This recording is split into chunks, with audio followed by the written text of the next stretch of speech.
அண்மை செய்தி, அன்புமணி மீதான ஊழல் வழக்கை சிபிஐ விரைந்து விசாரிக்க வேண்டும் என ராமதாஸ் தெரிவித்திருக்கிறார். மேலும் விவரங்களோடு இணைகிறார் செய்தியாளர் கலீஃப் அப்துல்லா. வணக்கம் கலீஃப் அப்துல்லா, விவரங்கள். வணக்கம்.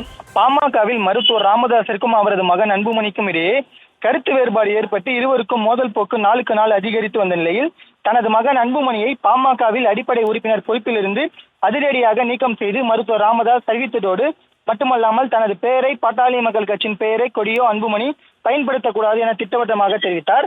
மேலும் எச்சரிக்கையும் விடுத்தார். ஆனால் பாமகவிற்கு தானே தொடர்ந்து தலைவராக நீடிப்பதாக தொடர்ந்து அன்புமணி கட்சி பணிகளில் ஈடுபட்டு வருகிறார்.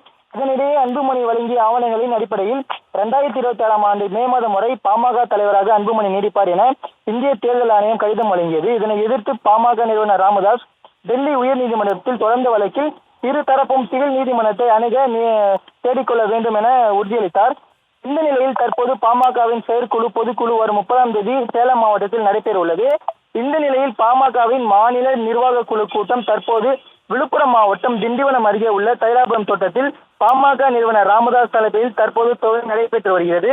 இந்த ஆலோசனை கூட்டத்தில் பாமக மாநில நிர்வாக குழுவில் இடம்பெற்றுள்ள செயல் தலைவர் ஸ்ரீகாந்தி, கௌரவ தலைவர் ஜி.கே. மணி, மாநில இணை பொதுச் செயலாளர் அருள், வன்னியர் சங்க அருள்மொழி, முரளி சங்கர், அமைப்பு செயலாளர் அன்பழகன் உள்ளிட்ட 23 பேரில் 21 பேர் கலந்து கொண்டுள்ளனர். இந்த ஆலோசனை கூட்டத்தில் வரும் 30ஆம் தேதி சேலம் மாவட்டத்தில் பொதுக்குழு நடைபெற உள்ளது. மேலும் பொதுக்குழு கூட்டத்தில் நிறைவேற்றப்பட வேண்டிய தீர்மானங்கள் அனைத்தும் தற்போது நிறைவேற்றப்பட்டு வருகிறது. இந்த நிலையில் மேலும் அன்புமணி மீதான ஊழல் வழக்கை சிபிஐ விரைந்து விசாரிக்க வேண்டும். ராமதாஸ் தலைமையில் நடந்த நிர்வாக குழுவில் தற்போது தீர்மானம் நிறைவேற்றப்பட்டுள்ளது.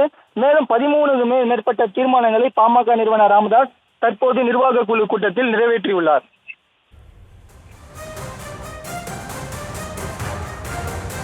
விவரங்களுக்கு நன்றி கலீஃப் அப்துல்லா.